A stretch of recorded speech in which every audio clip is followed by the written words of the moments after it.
For most people, a backyard pool is a luxury. For Derek Lawson, it was a milestone, one that took 30 years of service, sacrifice, and quiet perseverance to reach. At 51, this retired police officer wasn't looking for extravagance. He wanted peace, a place where he could wake up without sirens, drink his morning coffee on the patio, and hear the sound of birds instead of radio dispatches. When he moved into his home on Maplewood Circle, tucked in a manicured corner of suburban Atlanta, it felt like life was finally giving something back. The house was modest, but the pool? It was perfect. Deep blue water glistened beneath the Georgia sun. It was a symbol of everything he'd worked for: discipline, dignity, and the hope that one day he could just breathe. But dreams have a way of being tested, and Derek's test would come not from within, but from next door. At first, Cheryl Whitman, the neighbor across the fence, seemed harmless. Polite smiles, quick nods. But those courtesies faded fast. She didn't just question his presence, she questioned his place. He didn't know it yet, but the woman who once called him the pool guy would soon ignite a storm that would shake the entire neighborhood. And when it was over, everyone would know exactly who Derek Lawson was. Not because he fought back with fists or fury, but because he stood his ground with wisdom, patience, and power no one saw coming. If you believe dignity speaks louder than drama, comment 7 below to keep watching. What happens next will surprise you, and maybe even inspire you. At first, Cheryl Whitman came off as friendly, at least in the artificial way people smile when they're trying to size you up. She was 41, sharp-dressed, sharp-tongued, and one of those neighbors who seemed to know everything about everyone before you ever introduced yourself. A rising local real estate agent, Cheryl had built her identity on controlling her surroundings, and Derek Lawson didn't fit the image she liked to project. He noticed it early: the long looks at his pickup truck, the way she exaggerated a cheerful wave but didn't return the greeting when he offered a handshake. But the moment that confirmed it was when Cheryl, seeing Derek cleaning his pool one afternoon, leaned over the fence and asked, "Hey, how much does the family here pay you to keep the place so nice?" Derek blinked. "I am the family here." She laughed awkwardly, then covered with, "Oh, of course, I was just kidding." But she wasn't. It wasn't long before the subtle insults turned into open trespassing. Derek began noticing footprints near the pool, wine glasses left behind, even damp towels draped over his patio chairs. On weekends, Cheryl's friends would accidentally wander through the side gate during loud house parties and dip their feet into the water without asking. When he finally confronted Cheryl about it, she rolled her eyes and said, "You know it's just water. Don't be so territorial. We're neighbors, not strangers." But they were strangers, and one of them refused to acknowledge the boundaries. Derek didn't argue. He didn't raise his voice. Instead, he quietly installed motion-activated security cameras, updated his property lines with the HOA, and started documenting everything. Because Cheryl had an attitude, but Derek had a plan. And soon that plan would speak louder than her entitlement ever could. What began as passive-aggressive comments and forced smiles quickly spiraled into a steady stream of calculated disrespect. Cheryl Whitman, once simply a nosy neighbor with attitude, now revealed herself to be something more dangerous: relentless, entitled, and disturbingly bold. And Derek Lawson, ever composed, found himself wondering how far she was willing to go. At first, it was small things: snide remarks during morning walks, accidentally leaving her dog's waste on the edge of his lawn, or making loud phone calls on her porch about certain people bringing down property values. Derek ignored it. He'd learned, through decades of police work, that some people aren't looking for resolution. They're looking for reaction. But Cheryl wasn't satisfied with being annoying. She wanted to provoke him. One Saturday afternoon, while Derek was away visiting his daughter, Cheryl threw a pool party. In his pool, the gate had been left closed but not locked, and surveillance footage later revealed her and a group of friends in designer sunglasses and wide-brimmed hats, sipping wine, laughing, taking selfies, and treating the space like it was a public resort. They even rearranged his patio furniture and used his grill. When Derek returned and found the evidence, he was speechless. Not because he was shocked she'd do it, but because she did it so casually. like she'd earned the right to be there. When he confronted her the next day, she smiled sweetly and said, "Oh, was that your pool day? I thought it was part of the HOA amenities. My mistake."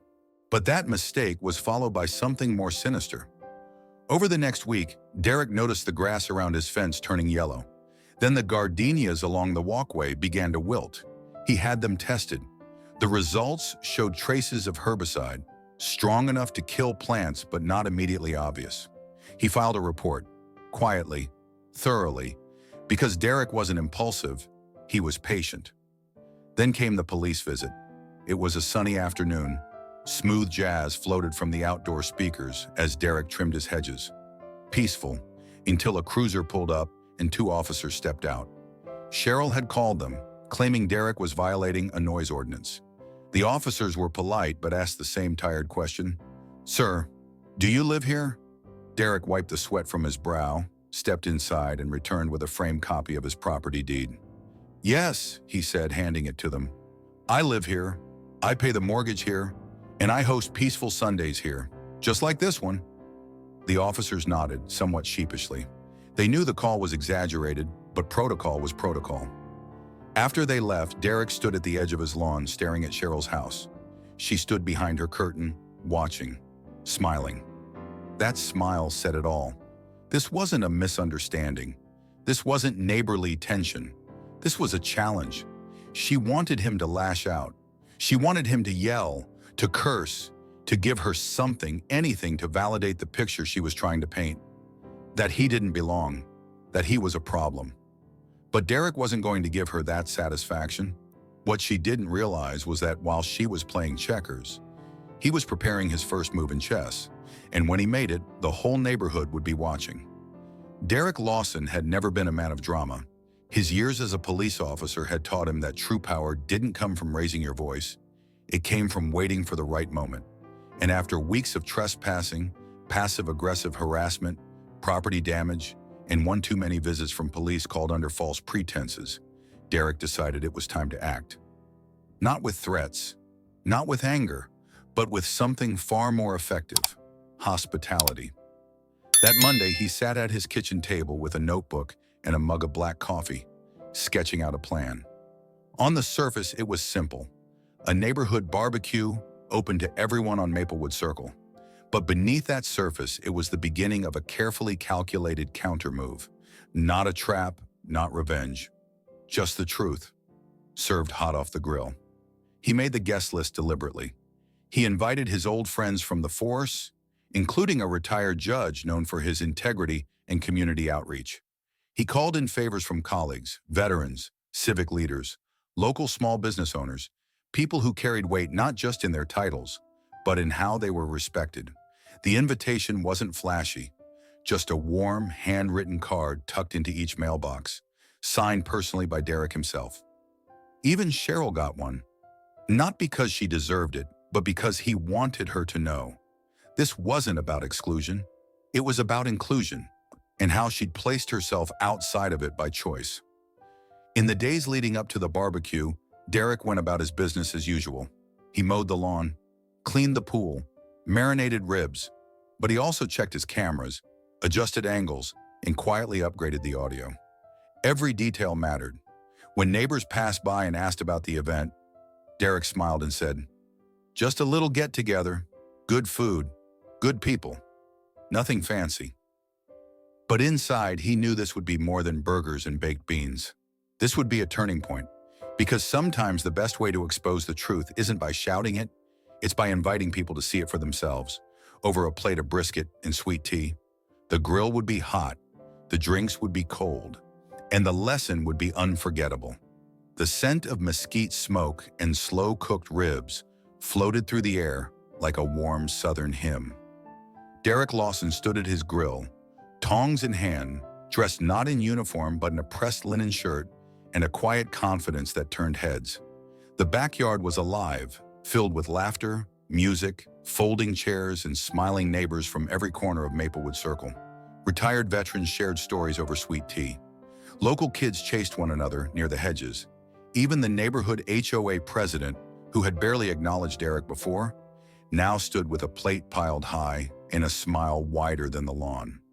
In the middle of it all sat Judge Harold Green, a well-respected former Superior Court judge, laughing at one of Derek's dry one-liners. He had once presided over hundreds of cases Derek worked as an officer. Now he was just a friend, and a very visible symbol of respect. Everything was going exactly to plan until she arrived. Cheryl Whitman stood just beyond the open gate, arms crossed, sunglasses on, lips pursed so tight they could seal an envelope. She hadn't RSP'd. She hadn't even acknowledged the invitation. But now here she was, not to celebrate, but to inspect, to judge, to assert whatever control she thought she had left. The music dipped slightly as guests noticed her. Conversation stalled. Derek didn't flinch. He calmly handed his tongs to a neighbor and walked to greet her, posture tall and tone polite. "Well, hey there, Cheryl," he said. "Didn't expect to see you. I'm just making sure everything's within HOA guidelines," she said, glancing around like a self-appointed compliance officer. "Oh, of course," Derek replied with a smile. "Would you like a plate?" Judge Green brought his famous cornbread. Hard to resist. She narrowed her eyes, clearly thrown off by the sight of the judge, uniformed retirees, in a gathering that looked nothing like the threat she'd tried to portray in her many HOA complaints. Then, without a word, she pulled out her phone. Within 10 minutes, a squad car pulled up. Cheryl had called the police, again, reporting suspicious activity and an unauthorized gathering in the neighborhood. The officer who stepped out took one look at the scene, a peaceful cookout, uniformed veterans laughing with a Superior Court judge, children playing, Derek standing calmly, and blinked, stunned. Then he smiled. "Hey, Lawson," the officer said. "Didn't know this was your place. Smells incredible." Cheryl's face drained of color. The officer turned to her and asked, "Ma'am, what seems to be the issue?" She stammered. I thought there was a noise complaint." "No, ma'am," he said kindly. "Just neighbors enjoying a sunny afternoon. Nothing illegal here." Derek didn't say a word. He didn't need to, because for the first time, the power dynamic had shifted in public, and everyone saw it. Cheryl didn't just look out of place, she looked exposed. The guests returned to their meals, laughter resumed, and the music swelled once more. Cheryl, still holding her phone, turned and walked away. Not escorted, not arrested, but completely irrelevant. And Derek, he went back to the grill, flipped a few ribs and let the moment marinate like the meat. Slow, rich, and deeply satisfying. If that scene hit just right, drop a 7 in the comments to keep watching the story unfold. If it wasn't your taste, press 0. We're listening either way, because sometimes the best revenge is letting them see you thrive. By the time the sun began to dip behind the rooftops of Maplewood Circle, the neighborhood barbecue had shifted from casual cookout to something more meaningful. Children napped under umbrellas, adults lingered around fire pits with peach cobbler in hand, and Derek Lawson stood in front of a small portable projector, quietly adjusting a flash drive. "All right, folks," he said, his voice calm, smooth. "Before we end the night, I wanted to show y'all something." The patio lights dimmed and the projector hummed to life against the back wall of Derek's garage. At first, the screen flickered with images of the neighborhood. Sunny lawns, friendly faces, kids on bikes, families waving to each other. A calm, almost nostalgic montage. But then, the tone shifted. Security footage rolled, Cheryl Whitman, clearly visible, stepping through Derek's side gate, glass of wine in hand, leading a small group of friends into his backyard. Laughter, swimsuits, sunglasses, a full-blown pool party on property she didn't own. A collective gasp rippled through the crowd. The footage continued, Cheryl dragging her trash bin to Derek's driveway and dumping it. Cheryl, just before dawn, pouring what appeared to be fertilizer along the fence line. Cheryl taking a photo of his backyard and later speaking animatedly on the phone. The same day the police showed up. No narration, no dramatic music, just facts. And yet, it said more than words ever could. As the final clip played, Cheryl standing behind her curtain, smirking while officers questioned Derek on his own property, the crowd grew silent, not in shock anymore, but in recognition.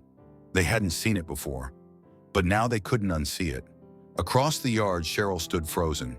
She hadn't realized Derek had footage. She hadn't expected it to be played in public, and she certainly didn't anticipate it being received with such quiet condemnation. A few neighbors who once chatted with her at HOA meetings turned away. A couple shook their heads. Others simply stared, their expressions flat, unforgiving. Derek didn't say a single harsh word. When the video ended, he looked out over the crowd and said, "That's it. That's all I needed you to see." He walked away from the screen and back to the grill, flipping the last of the burgers like nothing had happened. But something had. In a matter of minutes, Cheryl Whitman's reputation collapsed. Not through rumor, not through vengeance, but through the undeniable power of accountability. She turned quickly, leaving the gathering without so much as a goodbye. No one stopped her. No one called her back. Because when the truth is that clear, the community doesn't need to vote. It decides. From that day forward, things changed. Neighbors who once stayed silent now waved more readily at Derek. Others offered to help replant his gardenias. A few even apologized for not stepping in sooner. But Derek didn't hold grudges. He just smiled, nodded, and kept watering the lawn. Because what Cheryl had tried to poison, he'd grown back stronger. And what she tried to bury had bloomed in front of everyone. In the days that followed the barbecue, Maplewood Circle was different. The lawns were still green, the mail still delivered, the sprinkler system still ticked on at 6 a.m. sharp. But something had changed in the air. The silence that once enabled Cheryl Whitman's behavior had been pierced, and now every neighbor saw her with new eyes. The video Derek played didn't just expose her, it recalibrated the entire neighborhood's moral compass. People who had once avoided getting involved were now stepping up, not because they were told to, but because they realized they should have acted sooner. Cheryl, on the other hand, was no longer the queen bee of Maplewood real estate. Word spread faster than wildfire. A clip from the barbecue footage had made its way onto social media, posted innocently by one of the teenagers at the party. "When your neighbor tries to take over your pool but gets caught in 4K, read the caption.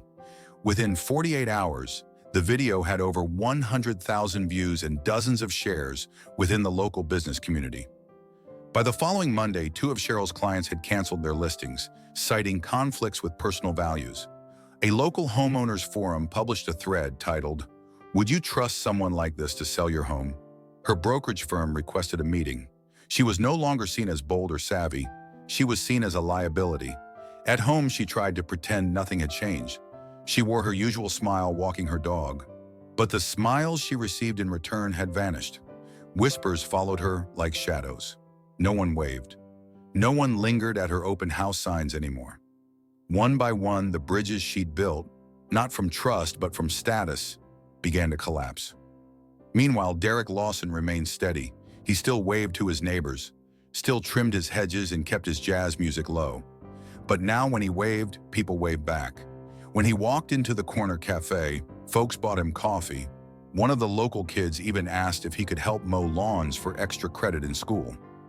Derek just smiled and said, "We'll see." He hadn't set out to ruin Cheryl. He simply let the truth breathe. And the consequences? Well, they weren't his to deliver.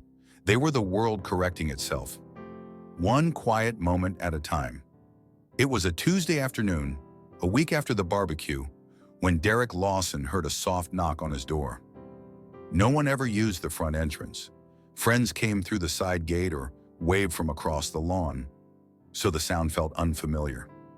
He opened it to find Cheryl Whitman standing alone, no sunglasses, no phone in hand, just a folded envelope and eyes that no longer held defiance. She looked different, tired, maybe even humbled.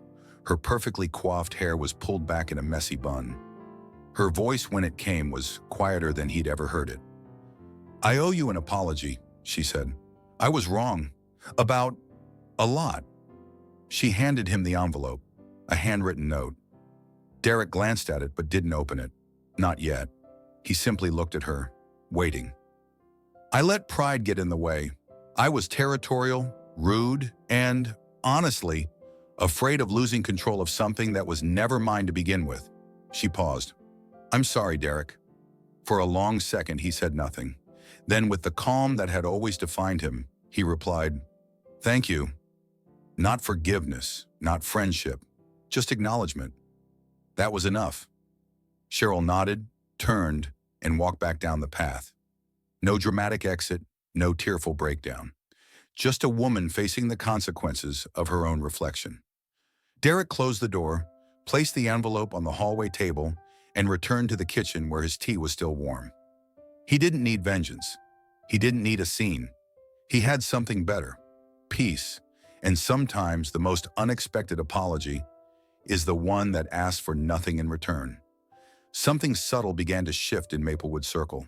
Not overnight, not with fanfare, but like spring creeping in after a long winter.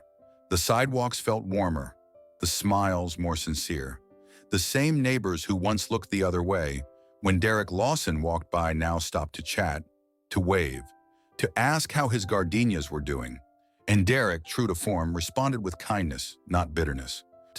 It wasn't just about being accepted, it was about being seen. A week after Cheryl's quiet apology, a new family moved in 2 houses down. Several neighbors showed up to help them unload their truck. To everyone's surprise, Derek was the first one there, toolbox in hand. Not long after, the HOA invited him to join the community board, a seat no one had ever thought to offer before. He declined politely but agreed to lead a summer mentorship program for local teens, teaching them responsibility, patience, and the kind of strength that doesn't need to shout. And people listened. Even Cheryl, still quiet and keeping to herself, began planting flowers along her fence line. A small gesture, but a beginning. Derek's backyard, once the stage for tension and trespass, had become a gathering place. Sunday barbecues became a tradition. Veterans swapped stories. Kids laughed in the pool, with permission this time. The change wasn't just about one event or one video. It was about one man's quiet decision to lead with grace instead of resentment. And because of that, a neighborhood found its conscience. Maplewood Circle wasn't perfect, but now it was real. And sometimes that's more powerful than perfect. On a quiet Sunday morning, Derek Lawson sat on his back porch, a fresh cup of coffee in hand and the early sun glinting off the surface of his now serene pool. The air was still, the neighborhood calm, and the only sound was the soft hum of jazz playing through an old speaker. A breeze drifted through the trees, but in his heart, everything was finally still. He hadn't set out to change Maplewood Circle. He just wanted peace. What he got instead was a community transformed, not by force, not by spectacle, but by the unshakable presence of a man who refused to be shaken. Derek never shouted, never cursed, never stooped to pettiness. He didn't post rants online or gather a mob. He simply stood his ground, recorded the truth, and let it speak louder than any accusation or assumption ever could. And in doing so, he reminded everyone watching, sometimes the most powerful voice is the quiet one. The pool that once represented conflict had become a symbol of unity. The neighbors who once questioned him now respected him. Even Cheryl, in her own way, had started to grow. But Derek didn't dwell on victories. That wasn't his style. He had work to do, gardens to tend, ribs to marinate, and kids to mentor. He understood something many overlook. Real power isn't about dominating others. It's about knowing who you are, even when others don't. As he sipped his coffee and watched the wind ripple across the water, Derek smiled. Not because he won, but because he didn't have to lose himself to get there. He had chosen patience over pride, dignity over drama, and in the end, that quiet choice had made all the noise the world needed to hear. In a world that often celebrates noise, speed, and instant reactions, Derek Lawson's quiet strength is a rare and timely reminder. Sometimes the most powerful statement is made in silence. His story wasn't about revenge. It was about restraint, dignity, and the deep-rooted confidence that comes with knowing who you are. For those of us in our senior years, this story resonates differently. We've lived through seasons of injustice, subtle disrespect, and moments where we were underestimated or overlooked. But Derek shows us that you don't have to raise your voice to raise the bar. You don't need to fight fire with fire. Sometimes you fight ignorance with evidence, pride with patience, and hatred with a steady hand. Derek didn't win because he outshouted Cheryl. He won because he outlasted her with grace. He didn't need to punish her. He simply allowed the truth to catch up with her behavior. In doing so, he protected not only his home, but his peace of mind.